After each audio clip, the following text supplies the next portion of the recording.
여기에 가담한 사람이 어떤 사람이냐? 여기엔 학생이 있고, 일부 종교인이 있고, 일부 정치인이 있고, 대학 교수가 있고, 중고등학교 교사가 있고,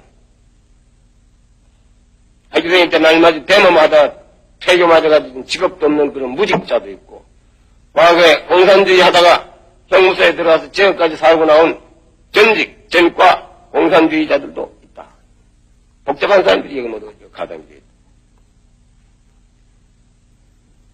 그러면 이것이 처음부터 간판을 달아놓고 내놓고 조직을 했느냐? 그것이 아니다. 여기는 여기 가담한 사람들 가운데는 공산주의자도 있고 비공산주의자도 있고 내가 볼 때는 가장 그런 사상면에 있어서는 반공적인 그런 사상을 가진 사람도 이 가담이 되어 있다 이겁니다. 그러나 이 사람들이 어떻게 모두 야합이 되는가? 정부를 폭력으로 전복하는 데 있어서는 어떻게 뜻이 같았다. 그 공산당들이 뒷전에 숨어서 아주 교묘하게 이걸 이용을 했다. 실제 그 가담하는 사람도 그 내용을 모르고 뺀 사람이 많았다.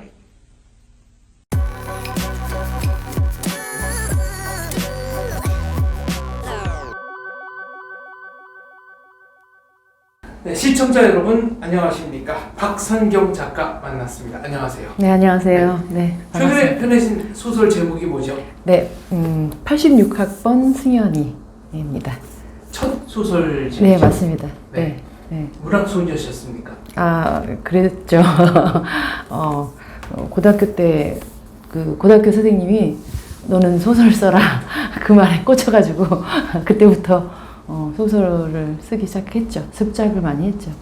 제가 한 2년여 전에 그 페이스북에 그 동네 교회에 다니던 그 동네 언니, 그 데모하던 그녀 은지 언니는 이라는 제목으로 제가 짧게 글을 올렸었어요. 그런데 그 소설이 이제 그 지금 소설의 그 어떤 계기가 되었던 그 컨텐츠, 그 모델이 되었던 그 언니 이야기가 큰 반향을 일으켰죠. 많은 그 유저들이 공유했고 또 퍼나르고 댓글도 굉장히 많았고 그래서 이거를 조금 확대해서 써보면 좋겠다라는 생각을 하던 차에 지금 이제 계속해서 진행되고 있는 이 민주화에 대한 의문점, 과연 우리는 민주사회가 되었던가, 그리고 민주화라는 건 언제까지 계속 이 민주화를 끌고 갈 것인가, 민주가 안 되었나,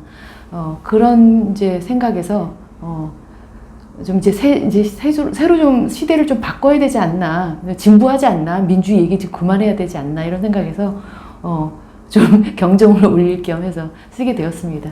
86학번 승현이 그 당시에 운동권 학생들의 치부랄까요? 알려지지 않은 얘기를 아주 낱낱이 기록하셨습니다. 네, 사실 우리 이런 소설이 나올 수가 없었던 게 그 치부라는 것은 다 감추고 싶어 하고 감춰지게 되죠. 의도적으로 감추기도 하고요. 그리고 치부라고 생각하는 자신은 실제로 그 치부를 드러내는 게 엄청난 어떤 상처의 그 소금 뿌리기 같은 거기 때문에 사실 그 겉으로 드러나기가 쉽지 않은 내용들이고 그런 폭로되기 쉽지 않은 것들인데 이런 삶을 살고 있는 사람들이 의외로 우리 주변에 많더라라는 거죠. 그런 삶 속에서 자기가 그걸 뚫고 나와서 관철해서 민주를 일으켰다고 했던 사람들은 극히 그런 드물고, 제 말은 민주화에 공헌했다 해서 그런 어떤 전리품을 가져가는 사람들은 굉장히 드물고, 사실은 이 밑에서 굉장히 감춰진 그 비밀이라든지 자기 속내 드러내지 못하고 살고 있는 많은 사람들이 굉장히 많다. 특히 여성들이 여성 인권이라는 이름 아래에 굉장히 숨겨지고 쉬쉬하고 사는 그런 삶들이 많고 그 삶이 굉장히 비참하더라라는 얘기를 많이 들었어요. 그래서 그 이야기를 좀 꺼내보자. 쉽지 않겠지만 꺼내보자라고 이제 결심을 했죠. 책에 보면은 운동권 여학생들이 어떻게 착취당하는가, 특히 성적으로 어떻게 유린당하는가가 아주 적나라하게 묘사가 되어 있습니다. 네. 이건 실화에 기반한 겁니까? 네, 인터뷰를 통해서 실제로 일어났던 그 성적 성착취. 근데 사실 그 당시에는 당사자들이 성착취라고 생각하지 않아요. 자기 결정권, 성적 자기 결정권이라고 생각하고 있고, 뭐 성평등해야 된다고 생각했고, 그런 학습을 받았던 훈련된 사람들이기 때문에 그렇게 생각하지 않아요. 근데 시간이 지나면 그게 아니라 자기가 유린당했구나라는 생각을 하죠. 그런데 어디다 얘기도 못하고, 자기가 바보가 되는 현실이니까, 드러낼 수 없는 거죠. 그야말로 치부죠. 그래서 그걸 부끄러워하고, 정말 그 다른 옷을 입고, 다른 사람으로 살아가길 희망하지만 여전히 그 자기의 역사이고, 치부일 수밖에 없는 거죠. 그래서 이제 그런 성착취의 성착취는 아니고 뭐 여성 인권, 동등해질 수 있는 권리, 똑같이 성적으로 동등해질 수 있는 권리라고 배웠지만 그게 아니라 그 똑같은 권리가 아니라 결국에 착취당했구나 이런 생각을 하게 되죠. 그러면서 엄청나게 많은 그 성착취 디테일한 것들이 이제 있었지만 그 성착취 당하면서도 그게 그런 과정이라고 생각했기 때문에 그것을 동등하게 나누는, 기쁨을 나누는 과정이라고 생각했기 때문에 그것을 수용했던 시대였었죠. 그 시절에는.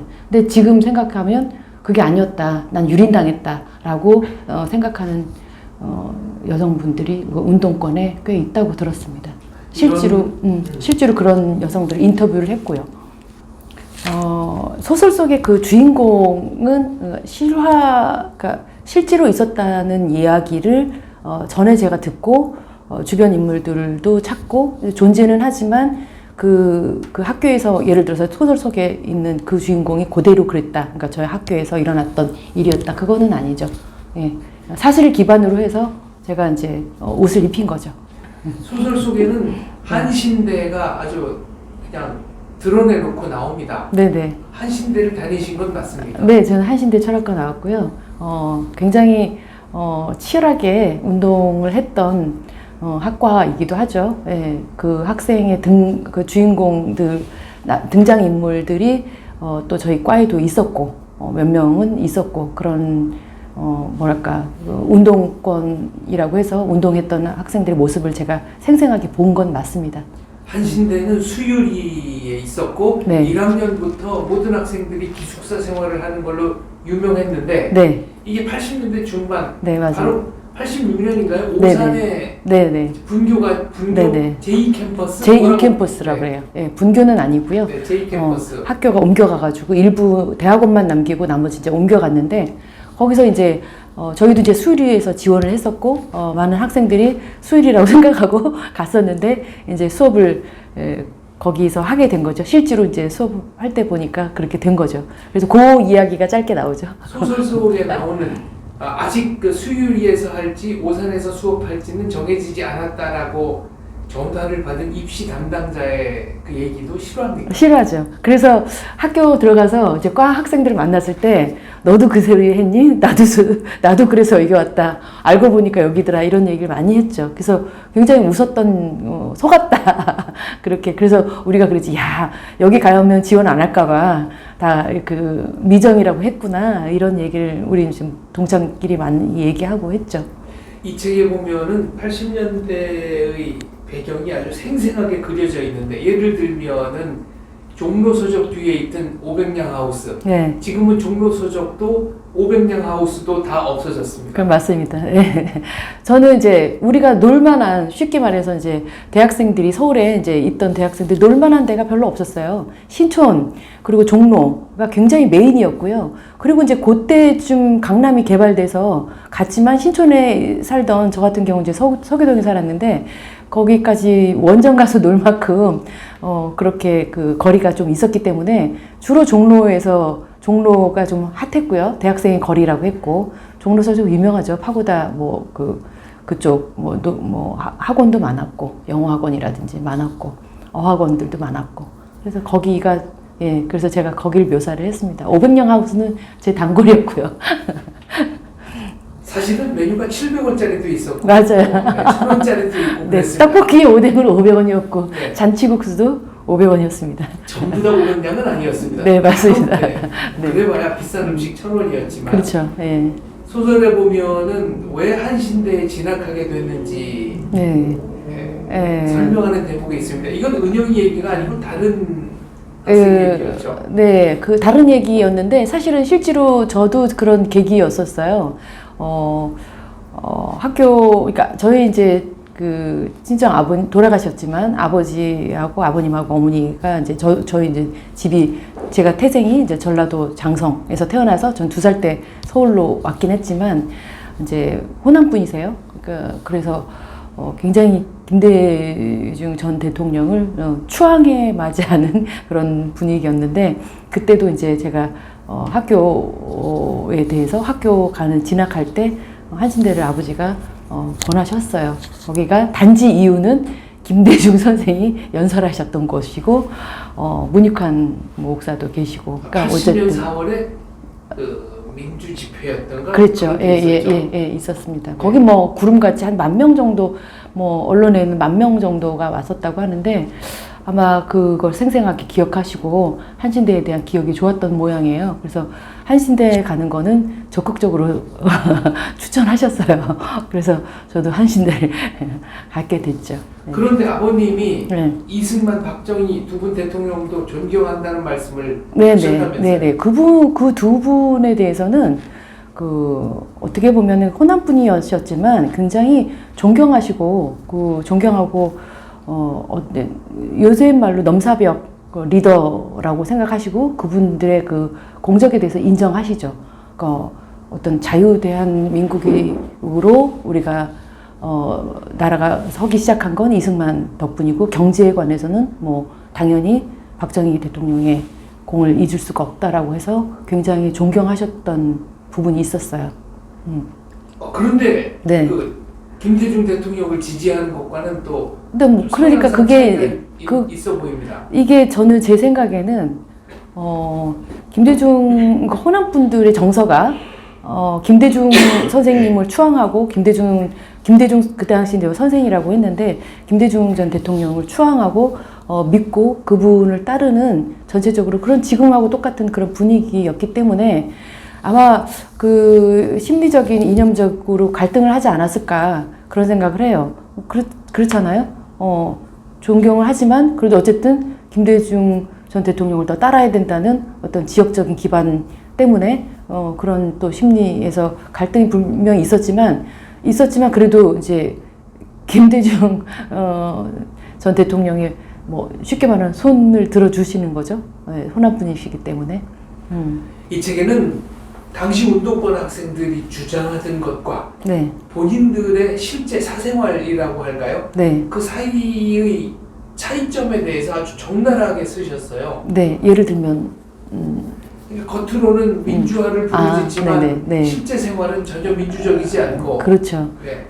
실제로 이제 이 고통이 어디서부터 출발하는가 하면 현실에서는 그들의 그 허위의식 있잖아요. 모순된 태도에서 사실 갈등을 많이 하시더라고요. 이게 그 피해자라기보다도 깨닫게 된 사람들, 나는 그들의 소모품이었어. 아니고 나는 그 민주파리, 그 나라가 그 민주화가 돼야 된다는 그런 거대 큰 어떤 그 과업을 가지고 시작을 했는데 실상을 보면 전부 모순인 거예요. 근데 발을 담갔기 때문에 그 모순을 지적하거나 따지고 나올 수가 없었던 거죠. 그래서 그들의 갈등은 거기서 굉장히 계속됐지만 겉으로 드러낼 수가 없었던 거죠.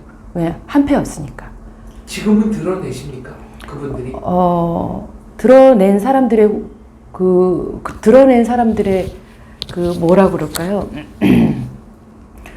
예후가 좋지 않은 거죠. 배신자가 되는 거죠. 그러니까 알면서도 말을 못하고 다 익명으로 처리해달라고 하고 고백을 하고 인터뷰한 사람들이 다 그렇게 해달라고 하고 하는데 굉장히 후회하고 괜히 했다라는 자존은 해요. 취재는 어떻게 하셨습니까? 저한테 이제 메시지를 주신 분들도 있고 그리고 아는 분들이 얘기가 이렇게 있다 주변에 있다 그래서 이제 다리를 놔줘서 가는 경우도 있고 또 실제로 그 모델이 되신 분들 중에 그러니까 실제 모델인 분들의 제가 이제 뭐 선배도 있고 운동권에서 몸 담아서 활발히 운동을 했던 분들, 뭐 이런 각자 그 소설 속에 나오는 등장 인물들의 모델들을 다 찾았죠. 근데 소개를 받거나 저한테 이메일을 주거나 또 이제 메시지를 통해서 그렇게 해서 이제 진행이 됐는데, 다 원하시는 게 그 감춰달라, 철저히 익명으로 해달라, 해줄 수 있느냐, 그래서 그렇게 해주겠다 하고 진행이 됐습니다. 동네에 그 조그만한 교회였는데 거기 굉장히 그 신앙심도 좋고, 제가 그 어린 눈이었지만 여학생의 눈으로 봤을 때 굉장히 아름답고 갸냐르고, 그 정말 집안이 어려웠지만 소녀 가장 같은 역할을 했던 그런 언니가 그 신촌 모 대학에 다녔고 여대에 다녔고 했던 언니가 그 안에서 교회에서 만난 또 다른 운동권 선배한테 이렇게 학습됐다고나 할까, 공부도 하고 하면서 점점 변화되는 걸 제가 옆에서 지켜봤는데, 사실 내밀하게는 보지는 못했죠. 그냥 따라다니면서 본 거라든지 제가 운동권이었다든지 이러지 않았으니까. 근데 그 언니가 했던 말이 제 아직도 기억이 남아요. 성경아, 너는 절대 운동 같은 거 하지 마, 이렇게 얘기했다고요. 운동권 하면서도. 근데 알고 보니까 이제 사실 듣고 나서 여기로 뭐 소문들이 있었잖아요. 루머가 있는데, 임신했다, 뭐 또 낙태했다, 임신했다, 낙태했다라는 얘기를 해요. 그리고 자주 휴학했다가 또 다시 복학했다가 이러다가 어느 날 이제 안 보이고, 근데 그 운동권 선배랑 결혼했다. 근데 굉장히 어렵게 산다. 어려운 게 이제 폭력적인 삶을 산다라는 얘기도 들었고, 매도 맞고 굉장히 무시당하고 있고, 그 시댁에서도 무시하고, 남편한테도 사람 취급 못 받고 있고. 근데 그렇게 살아야 되나? 만약에 저는 그게 궁금했거든요. 전두환이 없었다면, 그 전두환 독재에 물러가라 하고 외쳤던 항상 주머니에 이렇게 띠 같은 거, 그런 뭐 불온소적, 쉽게 말하면 사회과학 소적을 갖고 다녔던 그 언니한테 전두환이 없었으면, 그리고 그 교회를 안 다녔으면 행복했을까? 어쩌면 그렇게 좀 한떨기 이슬 같은 그 언니가 잘 살 수도 있었는데, 그런 생각을, 너무 안타까운 한 여자의 인생이 누굴 만났건, 어떤 환경에서 그렇게 변했을까라는 생각이 들어서 굉장히 가슴이 아팠거든요. 근데 실제 모델이었고, 결국에는 이제 안 좋게 삶이 이제 마감이 된 거를 짧게 썼는데, 그 다음에 이제 굉장히 많은 제보들이 들어오더라고요. 비슷한 사람이 많다. 소설 속 윤희숙은 60세 넘어서 스스로 삶을 마감을 하는데, 네. 그게 실화의 바탕을 한 네, 것이군요. 네, 맞습니다. 그리고는 어떤 제보가 들어왔습니까? 그러니까 실제로 운동권에서 일어난 합숙했다, 혼숙했다. 그래서 여자 옷을 다 똑같이 뭐 우통을 벗어서 어떤 의식 행위를 했다, 이런 것들 있잖아요. 여성의 성은 자기 결정권에 따라 행사되어야 한다. 그렇죠. 네. 라는 미명하에. 네. 그리고 여자 인권이 너무 짓밟혀져 있었다. 올라오려면 남자랑 똑같아야 된다. 그러면 남자처럼 너희도 남자를 지배할 수 있어야 된다, 성적으로. 그러니까 부끄러워하지 말아야 된다. 그러니까 부끄러워하지 않으려면 어떻게 해야 되느냐? 그냥 우통을 벗고, 그냥 남자들이 이렇게 우통 벗고 지내는 것을 똑같이 그렇게 해야 된다. 그리고 여자들이 먼저 이렇게 어떤 성적으로 있으면은 주변에서 나랑 뭐 그렇게 남자들이 해왔던 것처럼 그렇게 할 수도 있어야 된다라는 그런 학습 종용을, 어떻게 보면은 이제 그 학습의 그 과정이었죠. 그런 과정들을 이제 제보를 하는 거죠. 그러게 실제로 있었다. 근데 저는 사실 이거 취재하면서 느꼈던 게 뭐냐면, 그게 일반화될 수는 없다고 생각해요. 모든 운동권에서 다 그랬다, 모든 운동권 여학생들이 다 그런 의식에 참여했다라고 보지는 않습니다. 일부에서 아마 그런 치욕적인 일들이 벌어졌을 거고, 그 일이 벌어진 것을 목도했던 사람들, 혹시 몸 담았던 사람, 또 지켜봤던 사람들이 이런 이야기들을 전해주고, 근데 당사자들은 사실 내가 그랬다라고 얘기하기는 쉽지는 않죠. 예, 그래서 취재하는데 굉장히 어려움이 있었죠. 그 사람들이 침묵하고 있는 것은 그 행위 자체가 스스로에게도 부끄럽다. 그리고 운동권에 몸담았던 것이 그렇게 내세우고 싶은 일이 아니다. 이런 뜻일까요? 그렇죠. 어떻게 보면 저는 이제 어떤 성적 자기결정권을 주장을 하면서 내세우면서 자기가 유린당했다고 생각하는 부분들이 굉장히 큰 거고, 그 어떤 그런 여성의 성문제에 관해서는 성추행, 성폭력, 성유린 이런 것들은 그런 면이 아마 더 클 거라고 생각하고요. 성에 대한 문제는 자기가 수치심을 느끼면 그게 떳떳하지 않고 수치심을 느꼈다고 한다면 그게 유린됐다라고 판단하는 것 같더라고요. 뭐 어때? 뭐 그 덕분에 내가 너무 좋아졌어. 성을 알게 됐어. 그리고 나는 성에서 뭐 성을 즐겨. 뭐 이렇게 되면은 사실 그건 문제가 되지 않는다고 생각해요. 근데 그걸 감추려고 하고 폭력적으로 생각하고 어떻게 생각하면 내가 왜 즐겁지 않지? 너희들한테 혹시 너희들의 즐거움을 내가 준 거 아니야? 니네들이 이용한 거 아니야? 라는 생각해서 굉장히 그런 생각으로 지배당한 사람들이기 때문에 그걸 부끄러워하고 감추려고 하고 나는 결국 이용당했다라고 생각하는 거죠. 그리고 또 다른 면에서 민주화 문제도 예를 들면 민주화도 지금 보면 그렇게까지 할 일이 아니었다고 생각하거나 아니면 그들은 충분히 민주화라는 미명 아래 민주를 폭력적으로 썼다. 남용했다라고 생각하는 거죠. 결국에는. 그래서 후회하는 거죠. 그러면 그 후회하고 있다는 분들은 이른바 586들 네. 지금 뭐 정치권에 많이 계시잖아요. 네네. 그분들에 대해서는 어떻게 평가합니까? 그러니까 결국에는 그들이 그 모든 민주화의 전리품은 그들이 다 가져갔다고 생각해요. 그리고 일조했다고 자기 스스로 자부심을 느끼는 사람도 있지만 결국은 대부분은 소모품이라고 여기는 것 같아요. 박성종 작가께서 보시기에 586 운동권들 어떤 존재입니까? 저는 일부 순수하게 우리가 어쨌든 민주주의로 성장하는 과정에서 그런 운동들 필요했다고 생각하고요. 그런 것들이 다 자양분이 돼서 지금의 어떤 정치적인 그다음 국가의 어떤 이념이라든지 이런 것들이 어떤 정립돼가는 과정이었고 필요했다고 생각해요.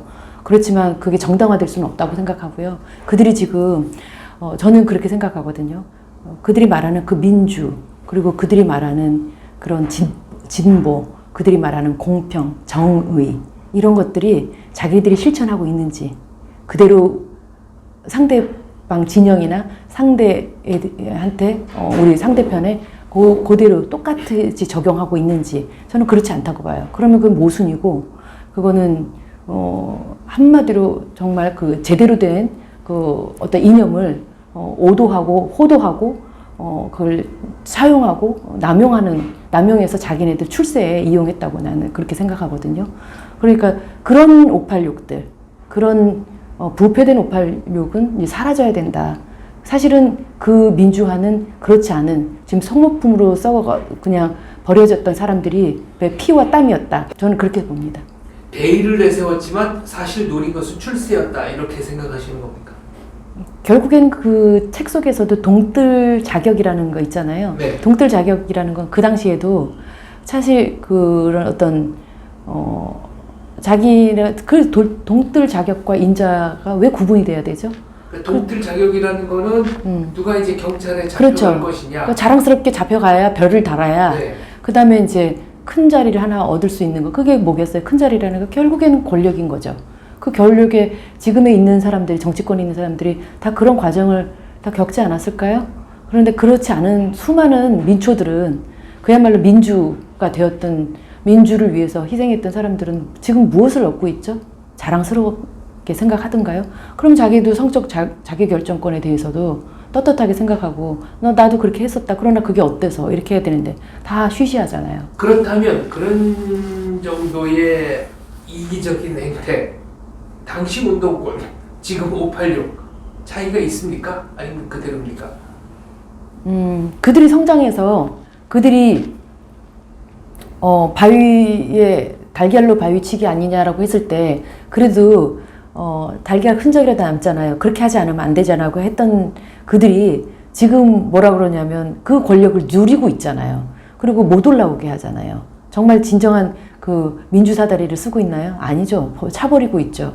그들만의 리그죠. 똑같다고 생각해요. 그들도 그때는 알았다고 생각해요. 586은 왜 부패한 겁니까? 결국엔 돈과 권력을 쫓아서 부패한 거죠. 어떤 부패든 그 중심에는 돈, 섹스, 권력이 있잖아요. 그것 때문에 부패한 거죠. 이제 뭐 사라져야 되고요. 이 책을 어떤 분들이 꼭 좀 읽어주셨으면 좋겠습니까?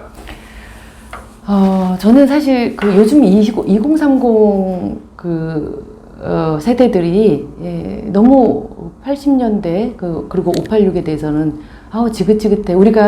우리 세대 때 6.25를 얘기하면 그때가 언제 때 얘긴데 하지만 6.25를 알아야 대비를 하잖아요. 우리가 그런 관점에서 어른들이 얘기를 하는 거거든요.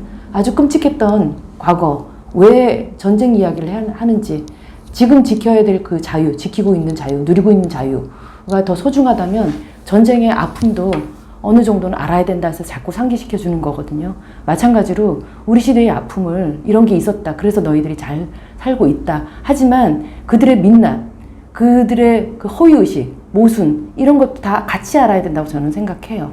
그래서 그래야 건질 건 건지고 지금 버릴 건 버리고 이제 세대 교체를 해야 될 때고 진보하게 자꾸 뭐 우판이 뭐 좌판이 있고 진보니 보수니 나누면서 굉장히 양극화가 더 갈수록 심해지고 저들은 그 갈라치기를 이용해서 말도 안 되는 인물들이 나오는데도 계속 뻔뻔스럽게 그것을 그 팬덤을 이용해서 자기가 맹목적인 팬덤을 이용해서 그런 부도덕한 짓을 자행하고 있잖아요. 부끄러운지도 모르고. 그러니까 그 부끄러운 세대가 우리가 그렇게 갈망했던 민주를 갈망했던 그 중심에 있던 세대들이었거든요. 그래서 이제는 가라. 이제 그만 물갈이하고 새로운 세대에 이제 새로운 비전을 줘야 된다. 그러려면 과거를 알아야 된다. 이런 면도 있다라는 거죠. 그래서 좀 2080도 읽었으면 하지만 2030도 읽었으면 하지만 결국에는 또 읽을 사람들은 80년대를 추억하고 그때 그 시절을 너무나 잘 알고 향유하고 있는 그 시대 사람들이 아닐까. 결국 독자들은 그러지 않을까 이런 생각이 듭니다. 네. 혹시 전직 운동권으로부터 이 책이 나간 뒤에 공격을 받지는 않으셨습니까? 네, 아직 출간한 지 얼마 안 돼서 아직 뭐 공격을 받거나 이러진 않았는데 공격 뭐 받을 거리가 있나요? 제 책이 뭐 사실인데 사실을 기반으로 했고. 공격 받으면 그럼 사실 아닌 게 있으면 나랑 한번 따져보자. 뭐 그리고 맞서시는 겁니까? 맞선다기보다도요. 저거는 소설이거든요. 뭐 실화를 바탕으로 했다지만 제가 소설로 쓴 건데 소설을 뭐 가지고 따진다는 게 너무 스투핏하지 않나. 그리고 뭐 찔려서 그런가? 뭐 이렇게 정도로 대비할 수 있겠죠, 제가. 수많은 전직 운동권들을 직접 인터뷰하셨잖아요. 네. 제일 인상에 남는다는 건 누가 있을까요? 인상에 남은 분은 극중 태주 역할을 했던 분인데 굉장히 똑똑하고 굉장히 그 노동운동에 헌신해서 좀 세상을 바꿔보려고 했었거든요. 근데 결국에는 그분이 이제 자본가가 되시면서 물론 중간에 전향하신 지 한참 됐지만 그분 같은 경우는 지금 굉장히 이쪽에 반대에 서가지고 그런 자기 생각이 틀렸다. 그때 내가 하려고 했던 건 사실 근데 뭐 나라를 바꾸려고 뭐 이런 뭐 주사파하고는 입장이 달라요. 이분은 어떻게 보면 PD 계열이었기 때문에 그런 게 아니라 노동자가 자본가와 공평해지는 세상을 원했던 거거든요. 그런데 이제 그것들이 다 결국 지금 웰빙 노조가 돼버렸잖아요. 그러니까 지금 주장할 게 없다는 거죠. 세상은 결국에 물 흐르는 대로 가게 되어 있다. 뭐 내가 노력한 게 별 의미가 없는 건 아니었지만 이 시대는 결국에 내가 아니어도 오게 돼 있다라고 말씀하시더라고요. 그리고 굉장히 열심히 자본가로서 사시는 모습을 보면서 기억을 하고 계십니까? 네, 그래서 제가 인상이 깊었고요. 모든 그런 어떤 자료라든지 뭐 이런 것들 그 운동권의 내막을 아주 생생하게 들을 수 있어서 제가 도움이 많이 됐죠. 열혈 노동운동가가 우익으로 전향하게 된 계기가 있습니까? 태주 씨 같은 경우에 물론 이제 작중 인물입니다. 네네. 그분도 열심히 살다가 노동자들하고 결국에는 마주하게 된 관리자가 된 거죠. 관리자 입장하고 노동자 입장하고 된 또 상황이 틀려지고 또 관리자나 경영자의 입장을 또 생각하지 않을 수가 없는 거죠. 근데 그분이 하신 말씀이 그러더라고요. 노동자는 평생 자기 입장밖에 모른다고. 경영자가 정말 이렇게 그 대부분의 경영자들은 흙수저부터 시작을 해서 우리 그때 우리 세대가 6.25 이후에 그렇죠. 진짜 허허벌판에서 시작했으니까 그렇게 피땀 흘려가지고 이룬 부인데 그것을 공평이란 이름으로 착취한 적도 없고 했는데 너무 그렇게 노동이 열악했던 시절들이 있었잖아요.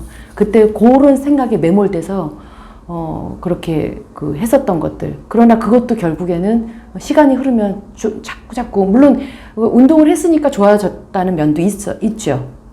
예를 들면서 어떤 노동자들이 계속 이렇게 시위도 하고 자기 쟁의도 하고 하면서 좀 좋아진 면도 있지만 어쨌든 그것을 순수하게 운동을 하셨다면 괜찮은데 우리나라 같은 경우는 대한민국은 그 순수하지 않은 불온한 이념들이 많이 그 노동자한테 이념을 파고 들어가지고 그 전투적으로 그리고 그게 굉장히 위험한 상태로 가는 게 이렇게 문제다라고 얘기를 하시더라고요. 노동자의 권익을 위한 것이 아니라 누군가의 정치적 목적을 위해서 그렇죠. 노동자를 이용하고 이용하는 사람이 있었다. 예, 그렇죠. 그런 면이 많다라고 얘기를 하더라고요. 그래서 그분 같은 경우는 이제 그렇게 또 그리고 이제 열심히 일하는 사람들이면 열심히 일하면 그 대가를 받는 그 땀의 대가, 피해 대가를 얻는 게 또 자본가의 또 뭐랄까 결실이기도 하잖아요. 그러니까 그게 굉장히 대비되기도 하고 그런 생각이 들더라고요. 그러면 그분 같은 케이스는 그래서 그렇게 전향이 되지 않았나. 그게 태주의 대사였던가요? 태주 맞습니다. 소설 속에서는 저 사람들 중에 누가 구멍가게라도 운영하면서 다른 사람 한 명이라도 고용해봤다면 저런 얘기 못할 거다라고 얘기한 대목이 있습니다. 네네, 그건 아마 권지호가 그렇게 말을 했을 텐데 주변에 권지호 같은 인물들은 많지요. 왜냐하면 권지호의 부친은 아까 말씀드린 우리나라의 그 기업을 일으킨 그런 분들 중에 하나. 정말 없는 데서 전쟁의 폐허에서 시작된 그래서 기업을 이룬 사람들이 많고 그 아버지가 그 기업을 일으킨 그 과정을 너무나 자세히 봤기 때문에 그런 권지호 같은 마인드를 가질 수밖에 없죠. 그런 분들은 구멍가게라도 하나라도 해봤으면 저런 생각을 하겠느냐라는 게 지금도 그런 기저에 깔려 있는 거죠. 전 국회의원 김용태 의원 같은 경우는 네. 소련의 멸망이 대한민국 운동권들에게 엄청난 충격을 줬다라고 했습니다. 본인도 그 일을 계기로 전향했다고 했거든요. 네네. 소련을 직접 가보고 아주 여러 가지 혼돈, 쇼크, 뭐라고 묘사할 수 없는 감정의 혼란이 있었다고 했습니다. 소련이 모델이었으니까요. 사회주의의 모델이었고 공산주의 모델이었고 그게 그 사회주의 공산주의가 노동자, 서민들한테는 국민한테는 유토피아로 작용을 했고 그렇게 이용을 했었으니까 그런 그림을 청사진을 보여줬으니까요. 근데 그게 결국에는 소련이 붕괴되면서 그 유토피아가 정말 신기루처럼 사라지는 걸 보았던 거죠.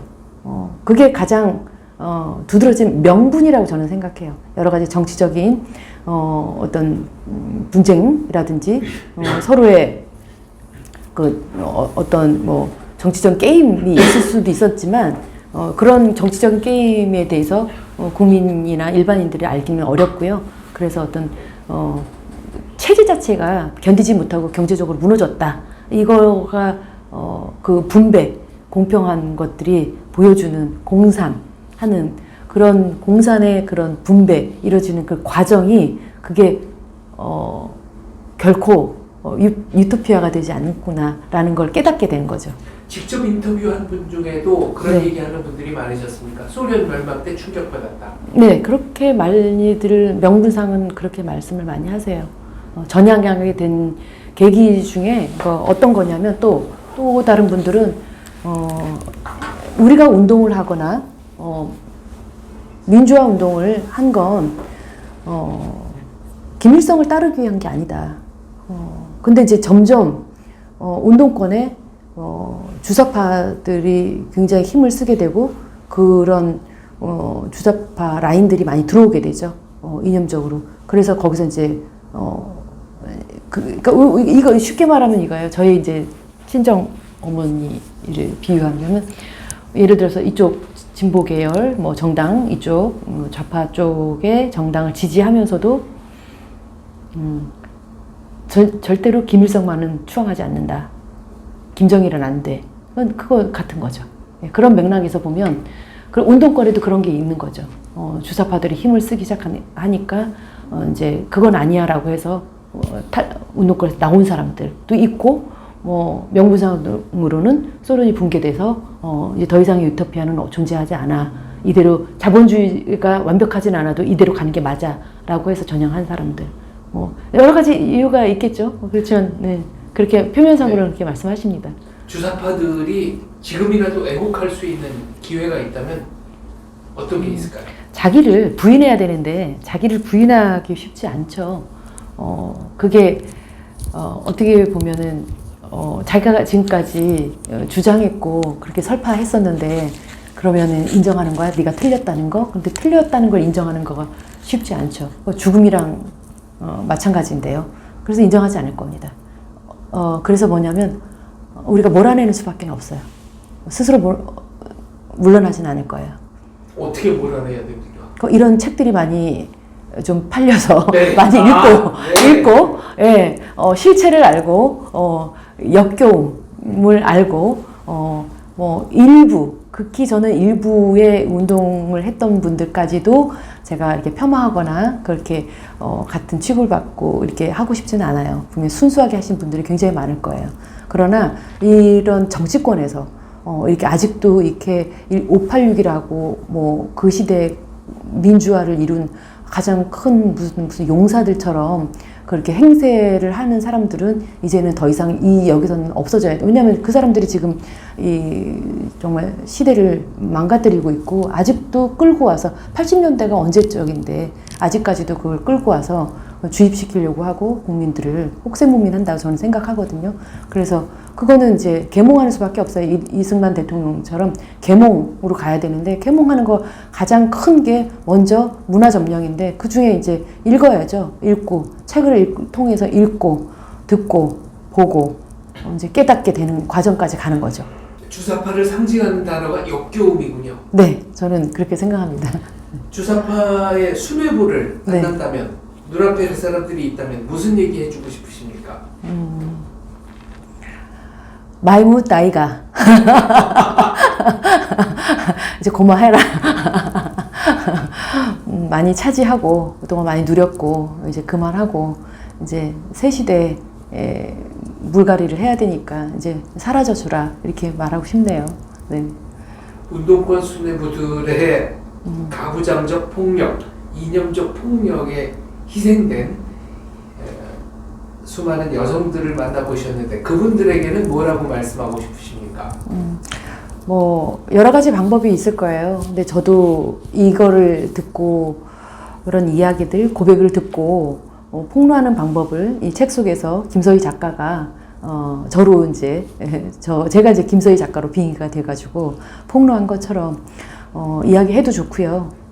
사실 그렇지 않다라고 얘기해도 좋고 그게 너무 수치스러우면 뭐 그냥 그렇게 조용히 살아가는 것도 방법이겠지만 저같이 저도 이렇게 책을 쓰고 이야기하는 거는 쉽지는 않은 일이거든요.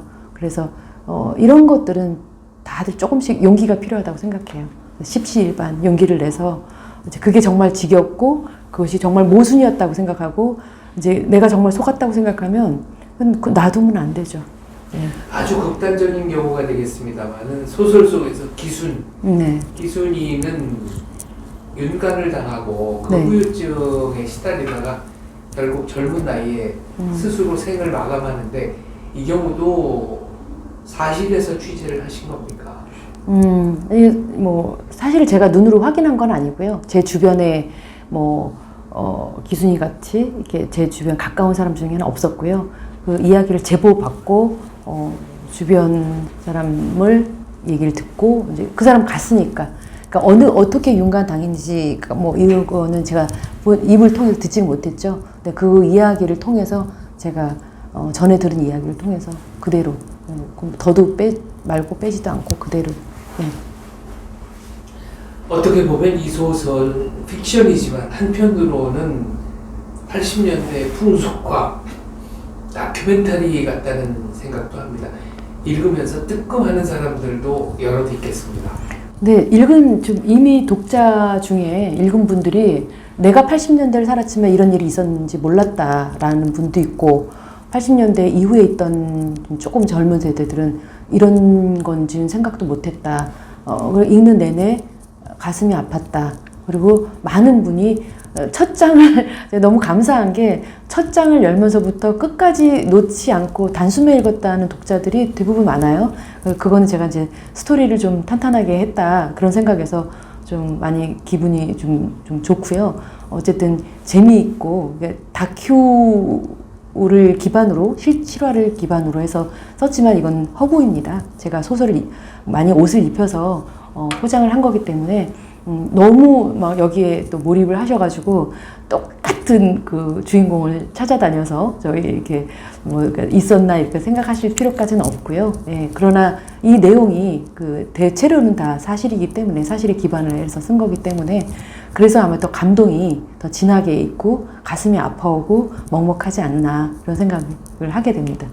네, 단숨에 읽은 독자 여기 한 사람 추가합니다. 감사합니다.